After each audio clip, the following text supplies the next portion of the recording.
campaña. El Ecuador ya se prepara en medio de un proceso complicado de organización electoral para ir a las urnas este 7 de febrero. Buen día.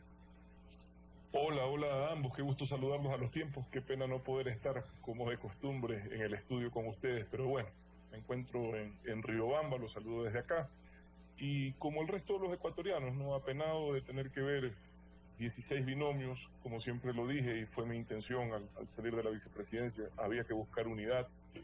Yo en muchos casos no encontré unidad, sino vanidad, lamentablemente, y el resultado de eso es que los ecuatorianos no tengan hoy el tiempo suficiente siquiera para llegar a conocer 16 binomios, que es una cifra inédita en la historia de nuestro país y que lo único que hace es debilitar un proceso democrático tan importante en un momento tan crítico para el país y el mundo como este. ¿Por qué lo digo? Porque evidentemente cuando hay este exceso de candidatos, la comunicación se convierte en ruido, nadie termina de saberse siquiera los nombres. Yo, después de los debates del CNE, creo que más o menos me aprendí ya por lo menos la nómina completa. Ahora imagínese usted, esos son los candidatos a presidente, nadie sabe quiénes son los binomios, póngase ahora a pensar en los candidatos a asambleístas. Créame, y en estas circunstancias eso es lo que genera es que la ciudadanía sienta apatía, si quiere hasta desinterés, lo cual es triste porque es un proceso electoral vital, muy importante, posiblemente uno de los más importantes de nuestra historia. Y después de ver todo esto, ¿no se arrepiente de no estar en esa papeleta? Que a lo mejor, no sé si tendría 17 o tendría menos. Bueno, eso lo conversé en su momento, yo dejé claro que no salía a buscar unidad en torno mío, yo estaba desde el inicio dispuesto y en una posición de desprendimiento.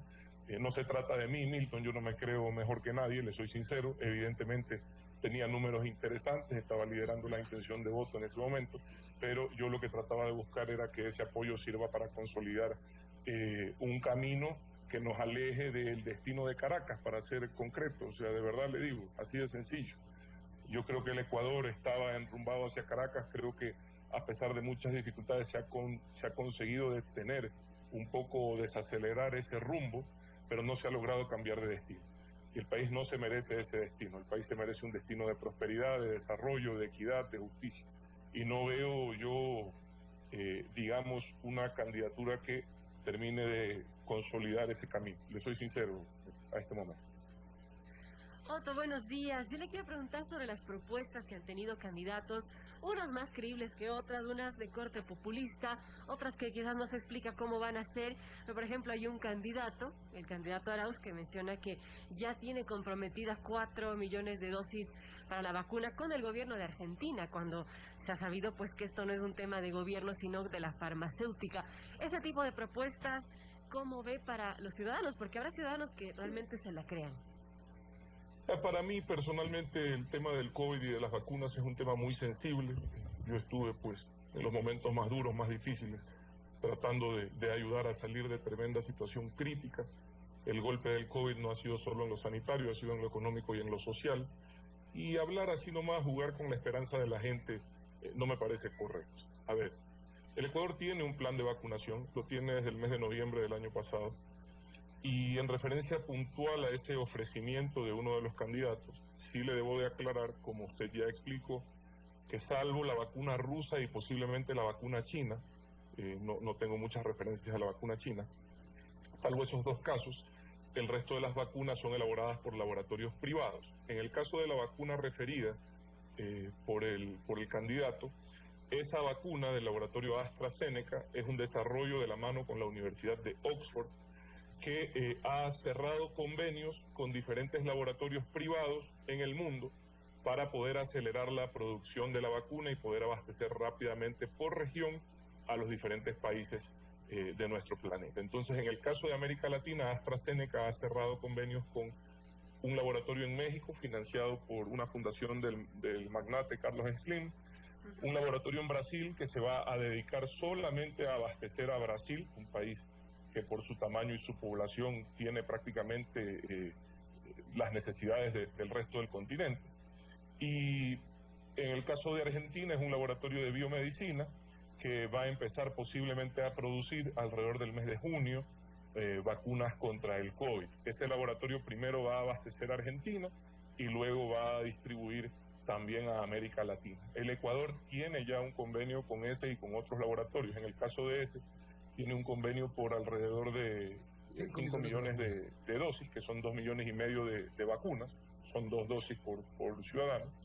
Y bueno, ese convenio entra en ejecución en el transcurso de este año. Yo no manejo los cronogramas. En todo caso, en total, el plan de vacunación, y esto perdón, Milton, la interrupción, pero esto sí me parece un poco penoso, porque si usted me pregunta a mí, uno de los temas principales del país hoy es el COVID. Me parece que incluido el candidato que habló de las vacunas argentinas, no tiene claro cuál es el camino que el país ha tomado, porque al margen de que a usted le caiga bien o le caigan mal los miembros del actual gobierno, los acuerdos que se han firmado son de país, no son de gobierno. Y si cambia el gobierno, continuarán los acuerdos. Entonces esos acuerdos hay que encaminarlos. Y más bien, si había una observación sobre el manejo de la vacunación, debió haberse hecho en función de la hoja de ruta que está trazada y que empieza, bueno, en esta semana en un plan piloto para el personal de salud, y a partir de marzo la vacunación masiva, que hasta el mes de octubre deberá de haber inmunizado a 9 millones de ecuatorianos. ¿Me escucha usted? Sigue siendo insuficiente. ¿Me escucha, Otto? Sí, Milton, te escucho. Sí, lo que le quería preguntar es, ¿usted no cree entonces que el candidato, si llega a la presidencia de la República, pueda cumplir con este ofrecimiento, pese a que apareció en una foto con el presidente de Argentina y enseguida anunció que Argentina nos daría las vacunas de AstraZeneca? Bien cabe recalcar que es la de AstraZeneca la que dijo. Sí va a cumplir, pero no porque se ha tomado una foto con el presidente Fernández, sino porque ya existe un acuerdo con el laboratorio que es el que provee las vacunas. Así de sencillo, o sea, quien sea que gane, cuenta con 9 millones de dosis, son 18 millones de dosis, con 9 millones de vacunas, hasta el mes de octubre, incluidas 5 millones de dosis de AstraZeneca. Entonces, eso ya está hecho. Me parece que tomarse una foto con el presidente de Argentina seguramente le ha de quedar bonito en la sala de la casa, si la quiere poner, o en sus redes sociales, pero el señor Fernández, más allá de darle un abrazo y hablar del tema, no tiene vacunas que ofrecer, porque el país, el gobierno, la nación argentina, no tiene una industria de vacunas. Y cualquier negociación de vacunas, si es que alguien quiere hablar del tema y quiere proponer acelerar el plan de inmunización que tiene el Ecuador, tiene que hacerlo en función de hablar con los laboratorios que las producen, no con los presidentes, ¿verdad? Esa es la diferencia. Entonces yo no sé si el señor no sabe del tema, o se dejó engañar por el señor presidente de Argentina, o ninguno de los dos entiende cómo es esto. Pero lo cierto es que a estas alturas, si tú aspiras a ser presidente de cualquier país del mundo, en la mayor crisis de la historia contemporánea nuestra, del mundo me refiero, no solo del Ecuador, el tema que más tienes que dominar es el del COVID, con todo el respeto. Aquí no hay recuperación económica, aquí no hay camino hacia la equidad, no hay camino hacia la prosperidad, si no superamos la crisis del COVID, que es una crisis que, insisto, ha dejado a 450 millones de personas en el mundo en situación de pobreza, adicionales, se ha llevado ya más de 2 millones de vidas, tiene paralizada la economía. O sea, créame. Entonces, lo que sí no es justo es aparecer en televisión nacional y decir lo que no es. No es justo, no creo que los ecuatorianos nos merecemos eso, creo que nos merecemos la verdad, creo que en los debates ha faltado verdad, la verdad sobre la situación económica, la verdad sobre las cosas que sí se pueden y se deben hacer, la verdad sobre las cosas o las decisiones difíciles que hay que seguir tomando. Y yo sé que eso no es popular, por eso yo siempre decía que no soy buen candidato, porque si a mí me preguntan yo le digo. Pero claro, eso en teoría y según los entendidos en materia política, hablar de esos temas pues no trae votos. Bueno. Pero yo a mí siempre me estoy bien diciendo la verdad.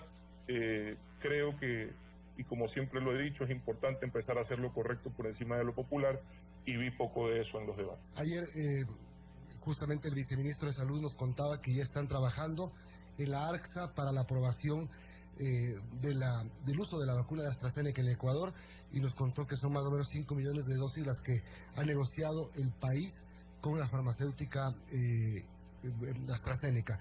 Bien, hablemos de las propuestas.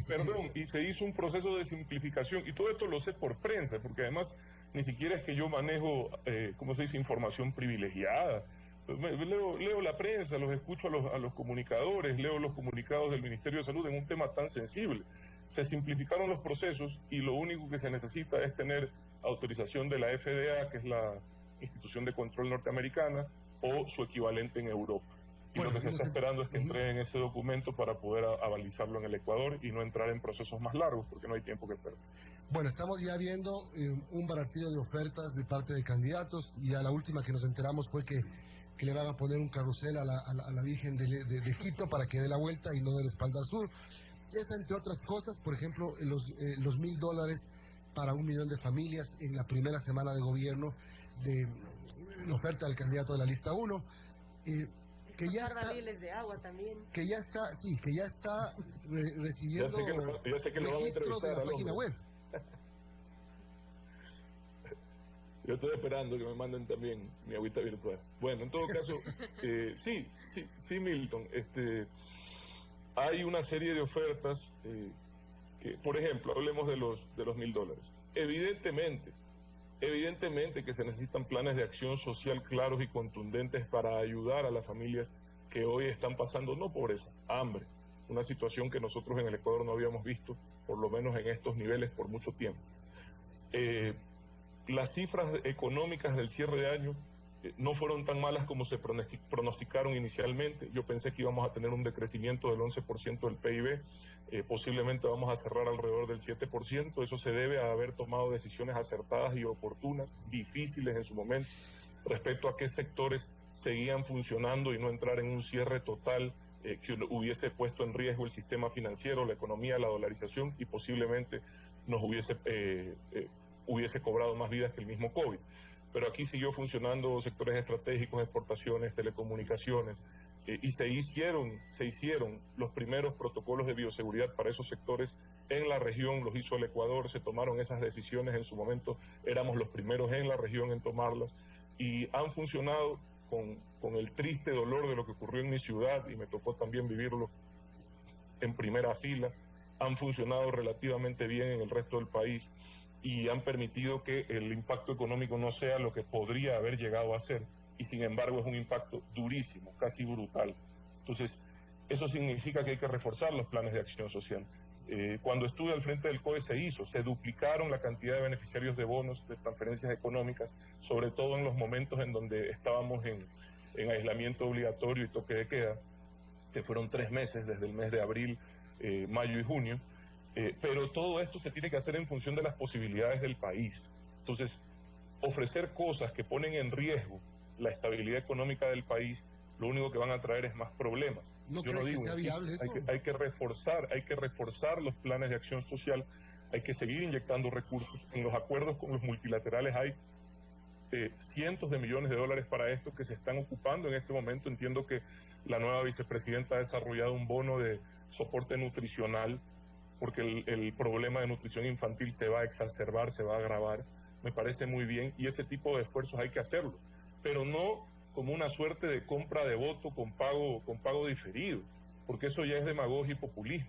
Y si se llega a hacer, que probablemente se lo pudiese hacer, no poniendo en riesgo el sistema financiero y las reservas económicas que tiene, no el gobierno no tiene 2 centavos partidos por la mitad. Pero dice Arauz que No tiene los en tiene. Suiza una cuenta del Banco Central con 5.000 millones, que el gobierno no los ha usado y que de ahí va a sacar la plata para pagar esos $1.000.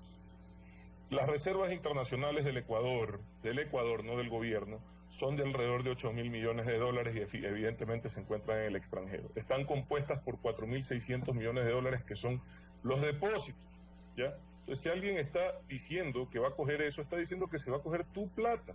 ¿Tú quieres que se cojan tu plata? Yo no quisiera, ¿verdad? Entonces, los depósitos son 4.600 millones de dólares.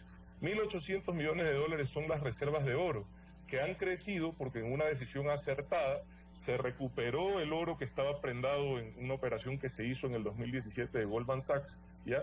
Y se tiene 300 millones de dólares adicionales en oro que se hicieron fundiciones el año pasado, más que el oro se ha revalorizado, porque como todas las monedas se están devaluando, porque todos los países están imprimiendo dinero, el oro se ha revalorizado. Entonces el Ecuador ha crecido su reserva de oro en 1.800 millones de dólares. Luego tienes alrededor de 600 millones de dólares que son cuotas obligatorias para pertenecer a multilaterales como el BID o ser parte del BIS, que es el Banco Central de los Bancos Centrales.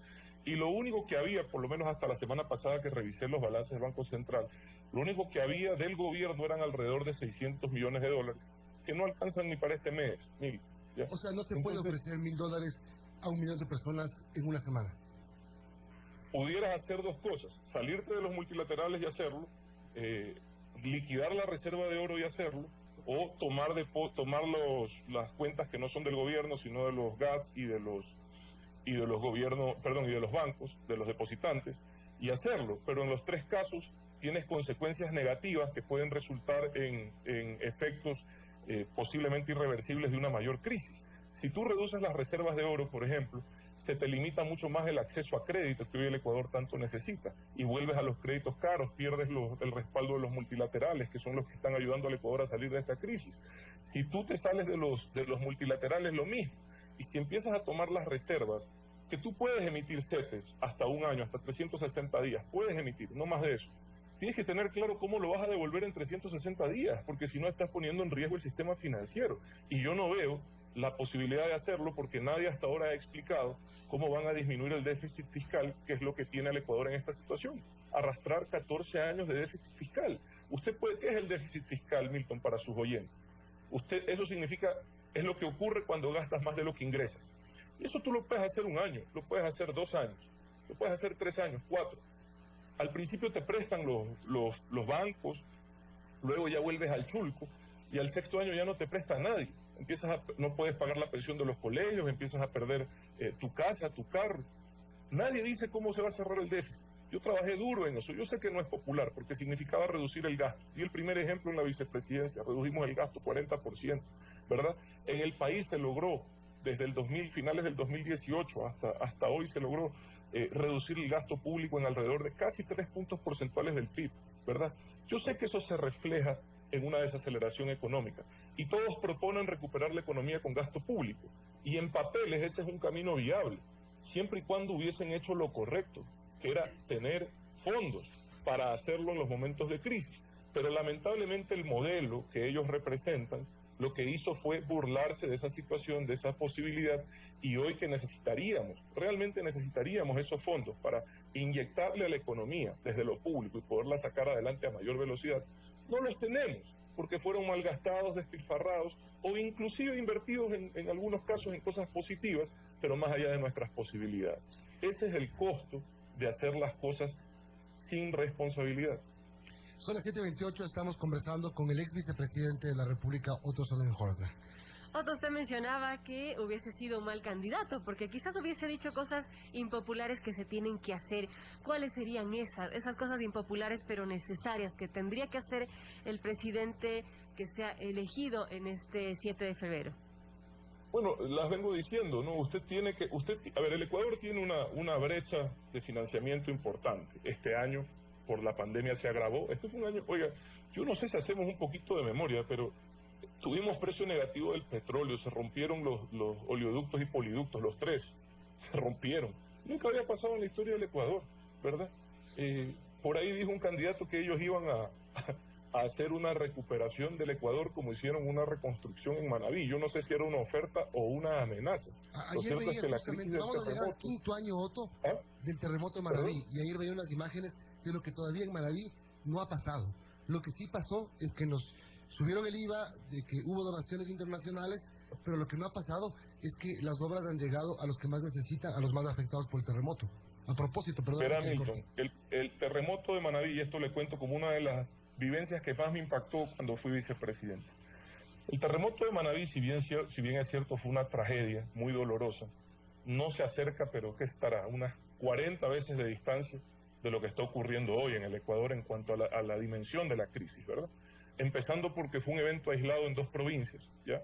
Es decir, no afectaba el resto del aparato productivo del país, evidentemente la cifra de mortalidad ni de cerca, pero sobre todo porque no era una crisis sino solo local, no era mundial.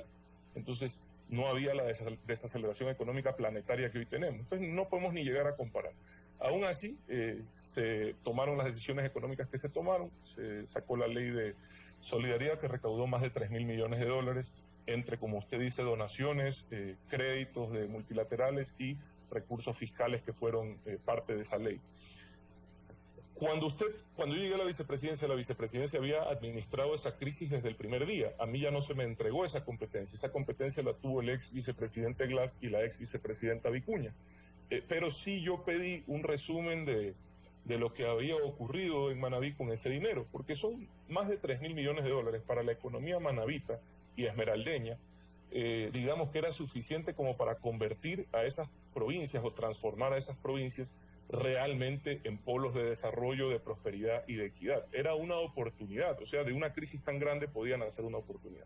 Pero usted veía los resultados y veía que lo primero que se habían gastado, inclusive antes de dejar el poder el gobierno anterior, en un alto porcentaje, eran los recursos fiscales. ¿Por qué? Porque esos eran los de libre disponibilidad, los que se podían girar nomás. Mucho de eso en cosas sin mayor trascendencia. Había rubros que estaban siendo observados por Contraloría, como remoción de escombros, movimientos de tierra que no guardaban relación con las dimensiones del problema. Pero lo cierto es que lo más importante era construir la infraestructura básica que no existía o que había sido averiada. Cuando ya me siento yo en esto y pido este resumen, quedaban pocos fondos disponibles, alrededor de 300 o 400 millones sin ejecutarse. Y el resto no había significado una transformación. Hoy creo que quedan 100 millones todavía de recursos del Banco Europeo de Inversiones. Sí me metí un poco en ese último tramo porque cuando me siento me enteré que esos recursos estaban por caducar, porque no habían sido utilizados. Porque el hecho de que tener que hacer estudios y tener concursos serios para esos procesos con los multilaterales significaba trabas que posiblemente a los que estaban gastando ese dinero no les interesaba. Y estábamos por perder esos recursos. Se habló, yo viajé a Europa, se habló con el Banco Europeo de Inversiones y recuperamos esos recursos que se están invirtiendo hoy. Se está ya terminando el hospital de Chones, se está terminando el hospital de Bahía. Bueno, tenemos el triste caso del hospital de Pedernales, que créame, a mí me duele en el corazón porque en el epicentro del terremoto han sido unos desalmados desde el inicio y todavía siguen atendiéndose en carpas. Pero la mayoría de esos recursos se destinaron a la construcción de infraestructura sanitaria. De lo que sobraba, que es sobre lo cual yo puedo hablar, y es infraestructura sanitaria que se está construyendo, y sin embargo no alcanzará para cambiar a Manabí. Entonces, si me dicen que quieren hacer con el Ecuador lo que hicieron con Manabí, o sea, yo me preocupo, no me alegro, me preocupo, me apeno, y espero que no sea así. Bien, sigamos con estos temas, lo que le están... Una cosa más, Milton, que escuché. Vea, cuando se me acerca un día la directora del SRI, una dama, una profesional de carrera, un lujo de funcionaria que es Marisol Andrade, me dice, mira Otto, aquí hay una iniciativa con la OCDE, ¿ya? Es una organización que aglutina a los países más desarrollados del mundo para que el Ecuador acceda a procesos de transparencia fiscal. Me llamó la atención escuchar al candidato Arauz hablar de eso en el debate. Porque lo primero que le pregunté a la directora del SRI en su momento era por qué el Ecuador no había ingresado a esto en el pasado. ¿Qué era esto? Es una herramienta que te permite acceder a información en tiempo real, tributaria y financiera, de ecuatorianos o residentes en el Ecuador en alrededor de 120, 130 países del mundo, ¿verdad? Es decir, una verdadera herramienta para luchar contra la evasión y la corrupción. Y digo, Marisol, ¿y por qué no entramos en esto antes? Porque yo escuchaba todo el tiempo el discurso contra la evasión, hablaban de los paraísos fiscales de terceros, pero no habían hecho esto. ¿Qué le dijo? Dice, no, faltó apoyo político. Me lo das, le digo, pero por supuesto, pues vamos adelante si esto va a ser un gran cambio en la lucha contra la evasión fiscal. Y firmamos el primer documento en el mes de junio o mayo del 2019, para luego en septiembre o noviembre, no recuerdo bien, del mismo año, en París ratificar ese compromiso personalmente. Entonces no entiendo cómo ahora se quieren atribuir algo que ya está hecho y que ellos no quisieron hacer. Les soy sincero, me llama la atención. Y más bien que nos expliquen por qué no lo quisieron hacer antes, porque ha estado disponible esto hace años. Bien, bueno, Otto, yo quiero preguntarle a usted como ciudadano, ¿qué expectativas, ahora que lo ve de fuera, qué expectativas tiene de estas elecciones que se vienen ya dentro de poquito, dentro de unas semanas nada más? Tomando en cuenta también todas estas pugnas que ha habido al interior del Consejo Nacional Electoral, en la función electoral, con el contencioso electoral, en fin, ¿qué sabor le deja a usted esto y qué expectativas podría tener de estas elecciones? Creo que es penoso lo que ha ocurrido a nivel del Consejo Nacional Electoral, porque me parece que envía un mensaje equivocado a la ciudadanía quiere certidumbres, quiere certezas, y hemos visto más bien en muchos casos lo contrario. Me parece que ya, digamos, se habían dejado, yo creo que la ley es para todos y se debe cumplir, no puede ser para unos sí, para otros no. Yo creo que hubieron algunos binomios que no cumplieron la ley y los calificaron, pero hay uno en particular que posiblemente, no conozco el detalle, estaba en una situación similar de incumplimiento y no lo dejaron participar. Entonces, estas cosas envían señales equivocadas y que pueden generar preocupación. Espero que sean corregidas y que puedan ganar un poco más de, por usar alguna palabra, de prestigio para poder llegar a las urnas y poder confiar en los resultados. Mis expectativas son que los ecuatorianos tengamos memoria, ¿verdad? Que no abusen ciertos políticos de la bondad, la generosidad de los ecuatorianos, que no la confundan con falta de conocimiento, y lo único que yo sí le pido a los ecuatorianos es que hagamos memoria y que veamos dónde estamos y por qué estamos en esta situación, y que sepamos lo que yo les decía, que hay que tomar opciones, Otto. ¿Usted cree que entre los 16 hay realmente opciones? Usted, por ejemplo, ya decidió por quién va a votar. Verá, yo lo que sí tengo claro es por quién no voy a votar, y creo que se deduce de esta conversación. O sea, no va a votar por 15. ¿Por 15 no va a votar? Yo no puedo votar por el socialismo del siglo XXI. Basta salir a la esquina, mi querido Milton, y conversar con uno de los alrededor de 500.000 venezolanos que están en el Ecuador y pregúntales a dónde te lleva ese modelo. Si estábamos yendo directo hacia allá. Ese es un modelo que ha fracasado en el mundo entero y que tiene lamentablemente una gran capacidad comunicacional para jugar con los sentimientos de la gente y hacerles creer que ese es un camino viable. Pero ese camino ya la historia nos ha dicho a dónde nos lleva al fracaso, nos lleva a la miseria, y yo no quiero eso para mi país, pues. Yo no quiero eso para mi país. ¿Usted quiere eso para su país? Por supuesto que no, nadie lo quiere. Entonces hay personas que lamentablemente todavía no tienen eso claro, y creo que es importante que si ¿Cómo aclararles eso? Yo no puedo votar por eso. Y luego creo que hay candidatos decentes, capaces, pero no tienen, digamos, no han conseguido lograr algún apoyo importante que les permita ser una opción en estas elecciones. Entonces va a pasar como muchas veces nos ha pasado a muchos ecuatorianos, y nos va a tocar votar a veces por personas que tal vez no nos caen bien, que no son la persona ideal. Claro, nadie es perfecto, ¿no? Seguramente vamos a ir a las urnas así, y finalmente uno vota aquí en defensa propia, Milton. O sea, tú votas por tu futuro en defensa propia, para que no te lo arrebaten. El candidato Arauz ha dicho que va a fortalecer la dolarización, pero con todo lo que ha dicho antes, ¿usted qué cree que va a hacer con la dolarización, por ejemplo, si es que llegase al poder? A ver, yo creo que no es coherente, digamos, ese discurso con sus palabras anteriores y sus escritos públicos. Ellos son muy teóricos. Entonces, yo he estudiado economía y evidentemente la teoría de la economía a mí me apasiona, pero son muy teóricos. Entonces, ellos, por ejemplo, públicamente, tanto él como su jefe, consideran que la dolarización fue una decisión equivocada, cuando las cifras dicen todo lo contrario. Yo estoy relacionado directamente con los sectores exportadores del Ecuador, a través de una empresa con la que proveo servicios a la mayoría de los exportadores del país, desde toda la vida. Y todos los exportadores pensaban que la dolarización era el fin de su competitividad y que iban a caer las exportaciones del Ecuador por la dolarización, porque se iba a encarecer el país.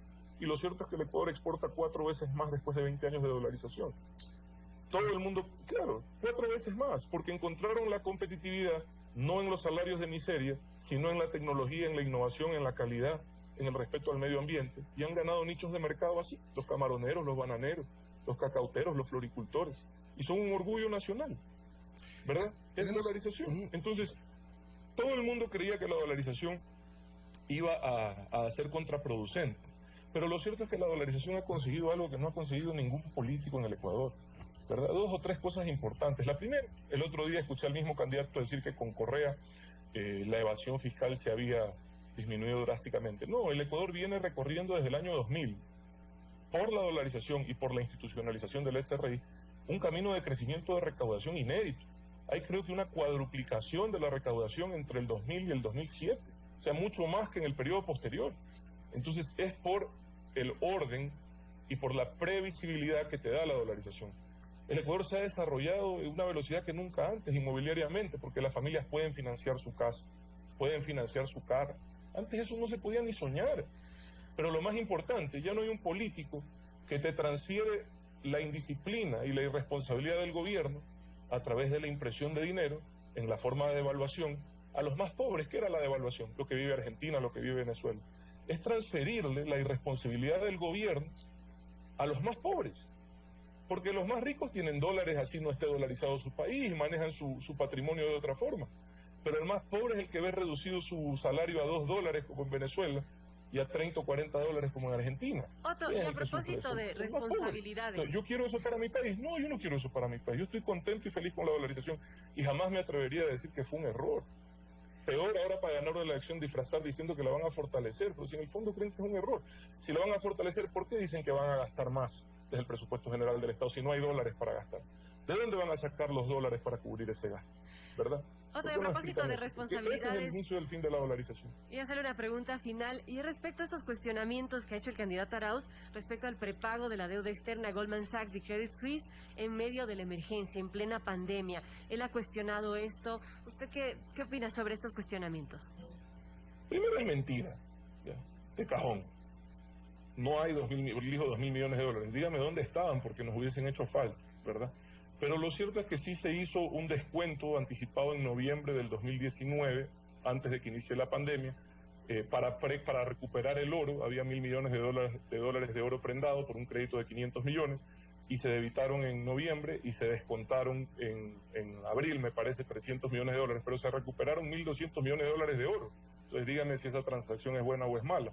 Que esos 1.200 millones de dólares de reservas te permiten acceder a los créditos que hoy se han accedido. Y lo otro fue la típica crítica que le hicieron al exministro Martínez, yo no la comparto, respecto a la negociación con los tenedores de bonos internacionales. Porque ¿qué proponían ellos? Proponían el default, no pagues nada.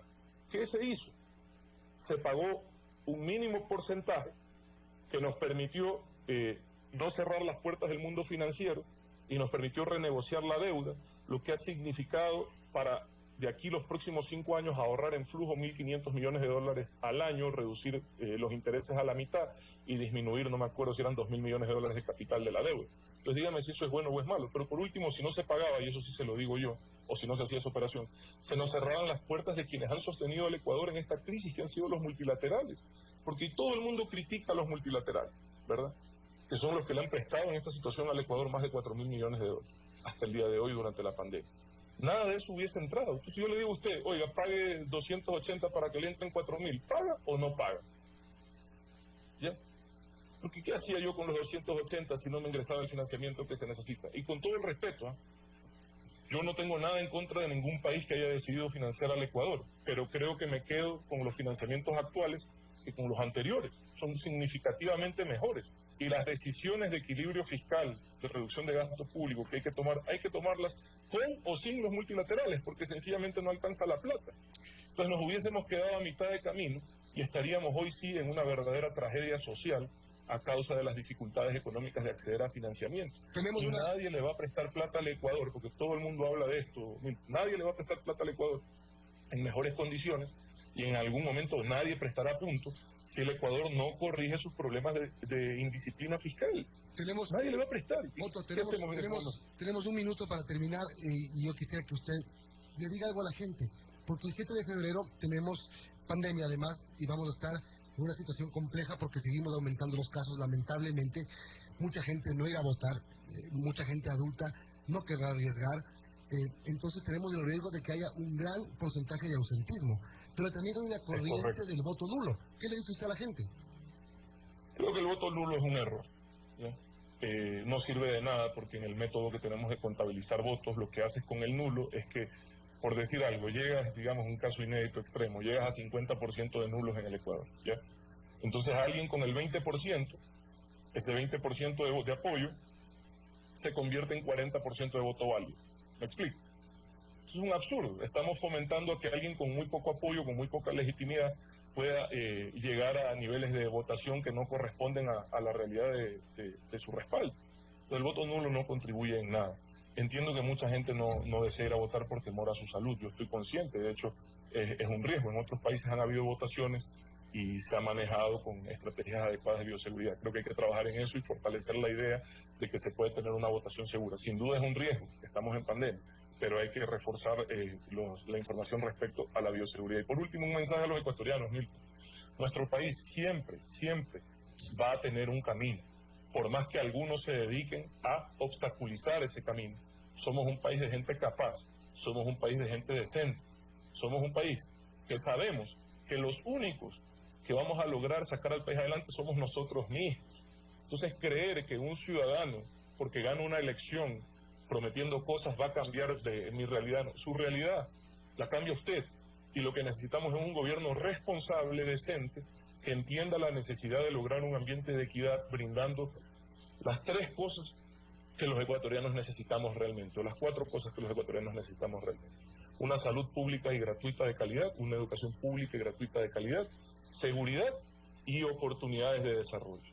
Busque quien le ofrezca eso y no crea a quien no lo supo hacer o a quien inclusive, estando posiblemente en la mayor oportunidad o seguramente en la mayor oportunidad de desarrollo que tuvo el Ecuador, que fue la década desde el año 2008 aproximadamente hasta el 2016, bueno, esos 8 años. Esa fue la década de mayor bonanza de la historia de la región y lamentablemente se desperdició una oportunidad de generar un desarrollo con estabilidad. Bien, Otto. Hoy estamos tratando de salir de esa irresponsabilidad. El país tiene que seguir enrumbándose en orden, con disciplina, hacia el desarrollo. No existen fórmulas mágicas, no hay una solución instantánea. Esto es trabajando paso a paso, poco a poco. Ese es el único camino que hay, el del trabajo, la austeridad y la honestidad. Todo lo demás es cuento. Bien, yo creo que usted está pensando en por qué no participó. Además que Barcelona quedó campeón, entonces el año terminó un poquito mejor y empezó mejor.